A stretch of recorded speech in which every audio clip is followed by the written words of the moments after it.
Yes, y'all. From the Dave Campbell's Texas Football Mothership here in beautiful Louisville, Texas, it is Texas Football Today, a show on the internet. My name is Ashley Pickle. I'm the executive producer of Dave Campbell's Texas Football and Texan Live. And also, we work on that magazine thing that we do. And TexasFootball.com, a corresponding website. Thank you for spending part of your day with us, whether you're watching us live at TexasFootball.com, on Facebook, on YouTube, on Twitter, which is fixed now. Welcome in. Or you can listen to it on the podcast version, which you can subscribe to on the podcast vendor of your choice. Thank you for doing your part to support your local mediocre internet show. I am sitting here on our array of guests. We have welcomed in Mike Craven. How's How it are going? you? How's it going? It always, it still always gets me when the TV, like, Yep. it's like, You're like, there oh, I am." that's my face. The other person in that we're gonna call him a person in this office is Taco Craven is here. Look, he looked up. I Yeah. wish that y'all could see him. If I call him over there, because I think if I do Taco, a wide shot, come here. I'll pull this down. Maybe you can Up. see him. There it is. Look There at he that. Is, there he is. Tepper leaves and good stuff happens in this office, Good including boy. Taco. So Taco's joining us today. We're very excited to have him. Let's see. Today is June 2nd. 175 days until Thanksgiving, the 53rd birthday of Beetlejuice. Happy birthday to Man, that's Beetlejuice. a great movie. This is episode 1398. On today's show, my friends, we will be taking a look at the hot seat meter for Texas college coaches across the state. That's why Craven is in joining us. We're going to take a look at the 12 college FBS coaches and kind of rank them as how safe are they heading into the 2022 season. And then in the back half of the show, Matt Stepp, our high school football insider, caught up with North Crowley head coach Ray Gates at one of the 7-on-7 SQTs this past weekend. So we will hear Stepp's conversation with Coach Gates. As for that, we'll do first four through the door here, which was Rob Hadaway, Aaron Arbuckle, Robert Legow, and Tony Blaylock. Welcome in, fellas. All right, Craven. It is time to take a look at the hot seat meter. And basically what I did here was I gave you categories to drop coaches into, and you're the one that has the brains behind this. So we can pull this up here. This is kind of a look at the hot seat meter. You've got cold, room temperature, warm, and then who is on the hot seat. So we'll start off with our cold category here. Yeah, so for me, it was obviously the new guys, Mm-hmm. right, are cold, right? You got Rhett Lashley, SMU, Sonny Dykes, TCU, Joey McGuire, Texas Tech. Those guys are going to be given at least a year. Right. I know college football has gotten crazy, but Something would have to go terribly right, wrong. Yeah, like something off the field would have to Yep. happen for that, right? Dana Dimmel just took UTEP to its first bowl game in almost a decade. They have a really good team back. Jimbo Fisher just signed the best recruiting class of the modern era. Dave Aranda won the Big 12. Jeff Traylor wins Conference USA. Dana Holgerson goes through the American. So really, if you look at it, 8 of the 12 FBS programs in the state are pretty secure at their head coaching job, either because of success over the last couple of years or because of new blood coming in those jobs again that, first kind of mercy year. So a good – like, just looking at it is, like, good for me. There's not going to be much turnover. It's like, okay, these 8 guys I feel like are going to be there, for at least a couple of more years. And so, yeah, it'll be interesting to me to see kind of those first-year guys who kind of emerges to the top as maybe the safest or has the best, quote-unquote rookie year. Right, yeah, you want to stay in that cold category. And it's funny because we've done, viewers of this show who watch it notoriously know that we've done this segment before. We did this segment last year with even the same graphics, and so it was funny for me to get to go, one, the transition of Sonny Dykes from TCU, it was like, oh, I can leave the name the same. I just got to switch which logo it's next to. But when we did this the last time, there were a lot more coaches on the hot seat, specifically Dana Dimmel was on the hot seat when we looked at it last year because it was like, okay, he was going into his 4th year at UTEP. Yep. And so if you don't do anything at that point, how long is the leniency there? Is Mike Bloomgren at Rice kind of in the same thing? So Dana Dimmel moving him all the way from the hot seat down to cold just with one season was something that stuck out to me. Yeah, it's amazing you go to a bowl game, right? Yep. You and honestly, when I was at El Paso last season, I thought it was interesting. I talked to the AD and to Dimmel, and Dimmel told me when he was taking the job, interviewing the job, he told Jim Center, the athletic director, don't come bother me about results until the 4th year. Huh. So y'all were dead on. He was kind of entering that, like, this is the year. Yeah, and that's a thing that you set me. for yourself. Right, Yeah. right. He's like, well, because they had gone winless the year before he got there, and it was like, this isn't going to happen in a year or two. This is UTEP, right? Like, I'm going to need a couple of years to do this. And so kudos to kind of UTEP for giving, those kind of years of hey, we're going to have some growing pains here. And then good on Dimmel for kind of knowing what year in his process is kind of the show me year. He thought it would be year 4, and it ended up being exactly that. Yeah, because what's your take on this in the fact that I feel like a lot of times when it comes to giving coaches a shot, 3 years seems to typically be the pretty set standard. But that obviously changes when you get down into programs like UTEP, like a Rice, where things are difficult in a recruiting aspect, I feel like, more than anything. Yeah, I mean, I think G4, you got to have that 4th season, or G5, you got to have that. And then, like you said, UTEP and Rice are probably the most difficult jobs in the state, or at least the ones with the most obstacles. Yeah, because UTEP, just from a location perspective, and then Rice from an academic standpoint. Right. You go to UTEP and you talk to those guys, and you're like, JG and Taylor, their defensive end at UTEP. He's from Lufkin, and then he went to Tyler JUCO before that. I was like, what did you know about El Paso before you came out here? He's like, I knew it was close to Mexico. It shocked him that it was in a different time zone. He's like, I'm calling my mom on a visit, and she's like, what? I thought you were calling me at 3, and he's like, it is 3. It is 3, yeah, exactly. And so it's just getting guys out there. I think once you go to El Paso, all of of us us who have been there, it's like, man, this is pretty cool. This was just big enough. The food's great. You're close to a lot of cool stuff to go do. But you got to get them out there. Most of the football talent, let's be honest, is DFW, Houston, big city talent. It's hard to convince them to come out to El Paso. And then Rice, it's just the academic standards. You're as soon as you walk out of your room to go recruit, at least 60% of the guys on everybody else's list can't be on yours. Yeah. And that makes it hard. And so for Bloomgren, we'll talk about him a little bit later as well. I've just never known where to put Rice in terms of like hot seat. Yeah. It's like, what is that job? What is success? I have no idea. Right. Yeah. What David Bailiff did at Rice, like you look back unheard on of. winning conference championships and stuff like that, and you're like, how did you do that? Right. All right, so we'll pop that up just one more time on our list of cold. Jimbo Fisher, Dave Aranda, Dana Holgerson, Jeff Traylor, Sonny Dykes, Dana Dimmel, Rhett Lashley, and Joey McGuire. Just a lot of new faces there, if anything. We will head on to our next 2 categories here, which is room temperature and then warm. Warm obviously being a little bit hotter there. Yeah, the room I think Sark's already kind of – and some of that's the nature of the job. We just talked about how El Paso, you need 4 years. Rice, you probably need 4 years. Texas they say 1 game, yeah, and you better be ready to go. Right. And so what I find interesting about this is that Alabama game in week 2. Because they don't need to win that game. If it's like that Texas LSU game a couple years ago where LSU won the national, I think that was 2019, where it was like 42-35. That was a great game. They lost, but it was like, hey, you're right there with like one of the best SEC teams. If they can do that with Alabama, I think he stays at room temp. But you come off 5-7, and then say Alabama comes into Texas and beats you 42-10. Yeah. Where are you? Like, I know it's a little early, right? Like 14 games into your tenure, we're already talking about the hot seat. But University of Texas, post Mac Brown, has proven to have a pretty quick, they've got a leash, and so it's like where. If they can play well in that Alabama game, I think pressure kind of slips off of them a little bit, especially if they, win 7, 8, 9 games. But if they get blown out against Alabama, it's all of a sudden like, where is this? This is who we're going to have to eventually play against. I was going to say, he does not get any favors given to him with the new conference realignment seemingly on the verge, especially with the move to the SEC. And the other thing about jobs like a Texas, like an A&M, it has always struck me that there are 1 to 2 games a year that decide how much you're on the hot seat, because for Texas, typically, obviously it's different with Alabama this year, you can count that as 2, but typically the Red River rivalry speaks numbers from a fan perspective. You're not going to have for sale signs in your yard. You could literally, most of the time,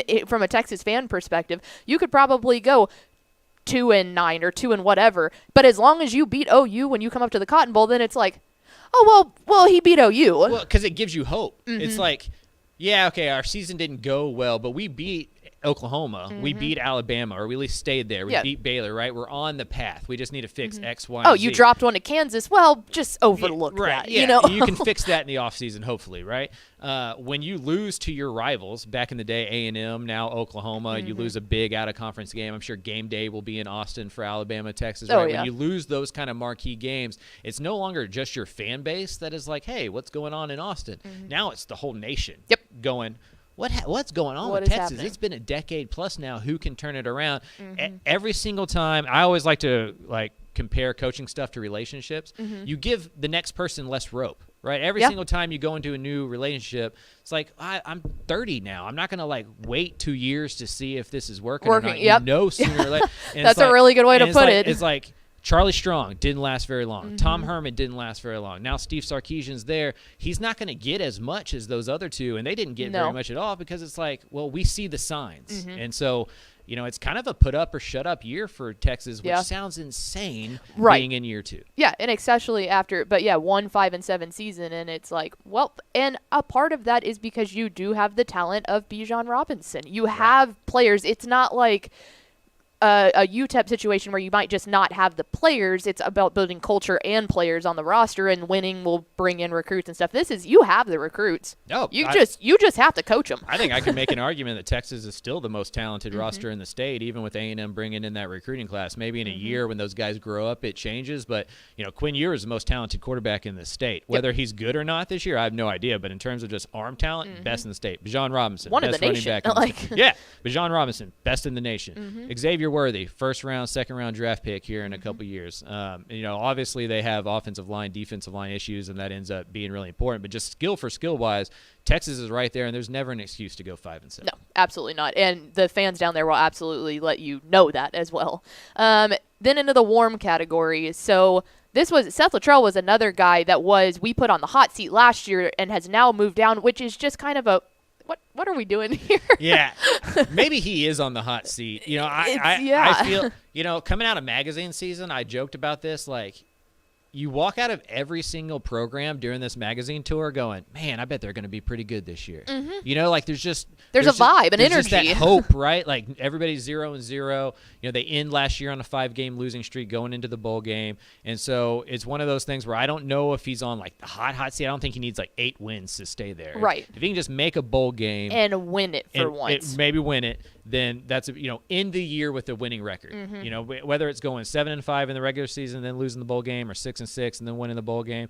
When you're moving on to the American, and Ish made this point when we were talking about it yesterday. Yeah. You're moving to a new conference. You want to give that athletic director a reason to keep you around. It's almost guilty till proven innocent, right? Prove to me why you need to be our coach when we move into the American. I do feel like they built some momentum last year, and you kind of saw what would work at North Texas. Now they just need to do it again. Consistently. Right. Yeah, well, and that's one of the things is you have good talent in place from a Conference USA perspective. You have a veteran as a defensive coordinator who came back again at Phil Bennett. It's there should be nothing but consistency at this point in this program. Got better through the transfer portal. Yeah, so go do something. Figuring out the quarterback obviously will be the big one, but if Gunnell can do something, then that's a good thing. But yeah, I think that Seth Luttrell's calling card is winning a bowl game because he just hasn't done it. He has not won a single bowl game in the 6 seasons now that he's been there. And from a Mean Green fan perspective, people hate that. What's the point of rattling off 5 or 6 wins to end the season to get bowl eligible to just go get just slaughtered every time they step into a bowl game scenario? It's frustrating. Yeah, neither one of our teams have won a bowl game.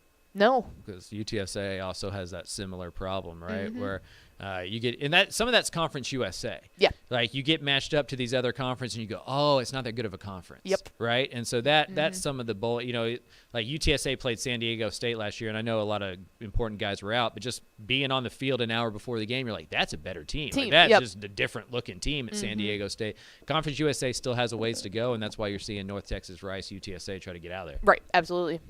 And then there's Rice. Yeah, then there's Rice, and I think he's on the last year of his contract, right? He's been there for a little while. They haven't reached a bowl game. They haven't reached 6 wins. I think that's the hardest job in the state. I would rather have the UTEP job than the Rice job, personally. Even though you're in Houston, I just think it's easier to go recruit JUCO and through the transfer portal. Bloomgren, not only does he kind of have those obstacles of being at Rice, he also has the obstacles of the style of play he tries to run. He doesn't run spread offense, 7-on-7, wide receivers, quarterbacks grow off of trees offense. He tries to play like Stanford old school style, and like there's not as many 6'7", 300-pound tackles as there are good wide receivers. And so you have to go win those games. You can't just trick your way or scheme your way into winning when you're trying to run it in an old school way. I think that's what keeps Rice back, is not only is their recruiting talent pool limited because of the academics, well, it's limited even further because they're looking for players that, frankly, in high school these days aren't running that type of offense. There's not many guys running I formation with fullbacks and tight ends and running 21 scheme and stuff. You just can't do it. I do like the secondary this year. We joked about that yesterday in the office. I really do. I think the defense is going to be better. So they were 4-8 last year, but 2 of those losses were in overtime. They can go win 6 games. They beat Marshall in 2020. They beat UAB in 2021. They're right there. They can do it. And the jump up in Conference USA isn't huge. We saw UTEP do it. Right? So they can. It's just a matter of being consistent and finding a quarterback. I don't know if they believe in TJ McMahon or Wiley Green at this point. Well, and for me, it's always been Rice. It seems like every game they have one side of the ball do really well. Not really well, but they do well, and they can compete. And then the other side of the ball just plummets. And then it's like the defense will have a fantastic game, and then the offense can't even gain a first down. So it's like depth has been an issue. Yeah. And again, going out of magazine season, everybody believes that this is the best team that they've had, right? Like I didn't go to one school that was like, yeah, we're going to take a step back this year. You know what? Actually, we're not going to do too well. But like Bloomgren will say, like, this is the first time I feel like we got it too deep. Oh, wow. Like if I lose that guy, I got a guy, have a guy that can win football, and I did not have that beforehand. And so, that will help because you're not going to go 12 games through the season, especially when you got to play USC and Houston out of conference to make money, right? You got to win. You got to play those games, right? You're going to pick up a couple injuries, and to have some depth, I think maybe that helps. That's interesting. A little bit more. And then finally, we move on to the one coach here that is absolutely on the hot seat, and that would be Jake Spavital. Yeah, it hurts me to say because I'm a Spav guy. Oh, dude, he's great. You got to win. You got to win. Now, yesterday, Ish and I, and it's out today, did a podcast kind of previewing Texas State, and we had Kef on, who works for the Austin American Statesman, who may be like the most plugged-in Texas State reporter there is. Ish went to Texas State. There are obstacles facing Jake Spavital that are not true elsewhere, right? Like they're just now getting full cost of attendance scholarships. Yep. Their weight room, they have to have 4 different workout sessions to get one workout in because only a quarter of the team can fit in the weight room. Damn. They don't have an indoor practice facility, but San Marcos High School does, right? And so there are reasons that Spav and Texas State aren't doing as well as maybe you would expect. For me, this is about Texas State. Texas State has to pick if it really wants to do this or not. It spent my entire life trying to be an FBS football team. And then it got there, and then it decided, well, we made it, so I think we're done now. Goal accomplished. We're never going to spend any more money again. Like it takes like you saw what UTSA did. Like they found money to keep Jeff Traylor. Yep. And in 2020, Texas State was an extra point away from beating UTSA. Yep.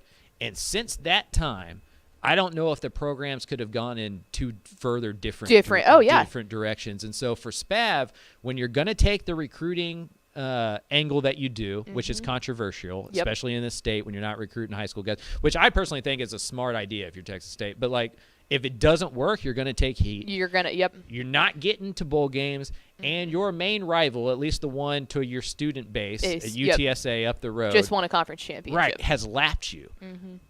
Something's got to give. He's got to win, and even if that job is impossible, they're still going to find a scapegoat, and unfortunately that's going to be Spav if they don't get to at least 6 wins this year. Well, and we talked about it too, but I think that it wasn't just made known internally in that athletic department. When the new athletic director, for the first time in a long time, he tweeted out like apologizing to the fans at that point, and that's something that you don't see often from usually that's internal conversations that are being had, and for him to bring that out, obviously that's a move pushing his own agenda because he just got hired as an athletic director, so good on him for that. But I think that there was some seriousness behind that Twitter, just the Twitter thing of going, okay, like he's already publicly made it known you're on a short lease, so you better really get to it. Yeah, I mean, it's bowl game or bust. Yeah. It really just is because, like, if you're going to build your roster on the transfer portal, those should be quick fixes in theory, right? And now you're about to go into like year 4 of SPAV where it's like, is this the same thing? Right. You've gotten all your transfers in here. Each year you bring in 20 new guys that you think is going to fix this roster, and it's not getting fixed. And the Sun Belt's only getting tougher. Oh, it's yeah. only getting deeper. It's only getting better. Kind of like what we talked about with North Texas and Seth Luttrell. If you want to ride into this new Sun Belt, do you want to do it with the program as it is right now? If we see another 3-9, 4-8 season, I don't think that's true. I think he has to win 6 games. I think he has to get bowl eligible. Maybe they get left out of a bowl game. That's happened to Texas State before where they've gotten 6 wins and don't get the bowl game. I don't think he gets fired for that. But he has to have a 500 or better record in the regular season, or they're looking for a new coach. Because, at that point, then you transfer into a new conference. It's probably a more difficult conference from a talent perspective. And then it's, okay, you lost your first 3 games again. Like, now we're going to fire you midseason when we could have just ripped off the Band-Aid and started with a whole new approach. So, well, there it is. I'll put that graphic back up one more time. But it's our Texas college coaches hot seat meter heading into the 2022 season. Most people feel pretty safe with the influx of new coaches, but some that we are keeping our eye on. So he is Mike Craven. Craven, appreciate the time. Thank you for hopping on and joining us. Of course. Appreciate letting Taco be a star. Dude, that's the real reason why we let you in here, just so I could be with Taco. Yeah, he's just chilling. Oh, look, you can kind of see his ear. No, there he goes. All right, we are Texas Football Today. We're every weekday at noon talking football in the Lone Star State. We hope you will consider becoming a Dave Campbell's Texas Football subscriber. You can do that at texasfootball.com/subscribe. We just sent our 63rd summer edition of Dave Campbell's Texas Football to press this past Friday. So if you would like to get that before it hits newsstands, texasfootball.com/subscribe. It is the gift that keeps on giving, much like the Jelly of the Month Club. All right, now we're going to pull this here up because did you know that 35% of college athletes quit their sport or transfer schools by the end of their sophomore season? That's because most high school athletes only consider athletics when picking a college. They skip over other important factors like college major, location, scholarship, long-term goals. With so much to consider, how do you make sure that you're choosing the right school? Well, that's where Athletes to Athletes come in. Athletes to Athletes is a college counseling program built specifically for student athletes and their families. They provide a holistic approach to help you find the college program that best fits all your needs, both on and off the field. Go to athletetoathletes.com/DC today to schedule your free session and see how they can help find the best college program for you. Again, that is athletetoathletes.com/DC.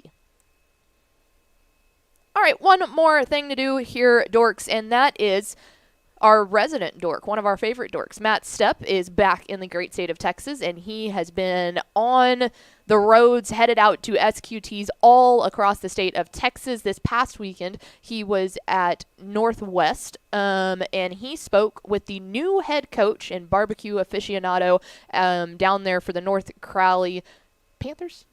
Cougars? Oh, shoot. I should have known that. For North Crowley, it is Coach Ray Gates. Here is Matt Stepp's conversation with new North Crowley head coach Ray Gates. Matt Stepp, Dave Campbell's Texas Football here at the Northwest 7-on-7 state qualifying tournament here with the new head coach of the North Crowley Panthers, Coach Ray Gates. And, Coach, I appreciate you taking a few minutes to chat with us this morning. Oh, thank you very much. I'm super excited to be here this morning. All right, Coach. Obviously, new job, new head coach for the Panthers. You're coming in. It's your first time as a head coach. Kids are learning the new system. You got to hire staff. I'm sure you're running around, drinking out of a fire hose half the time. How have the kids adapted to the new coaching staff and some of the changes in the schematic things that you guys are implementing here? Well, the kids have been great. We've been blessed and we've been fortunate to have the type of group that we have this year. When you're coming in as a first-year head coach, you never know what you're getting into. You never know what you're going to inherit. And so for us to be able to be here with the group that we have, we're really fired up and excited about our kids. Not only our kid, but our administration. They have done a great job of providing us all the things that we need in order to be successful. So we're really looking forward to this group and what we can do come fall. Yeah, I mean the facility upgrades there in Crowley ISD have been really impressive. I drive by the new stadium nearly every day right there off I-35. You guys have an indoor facility now.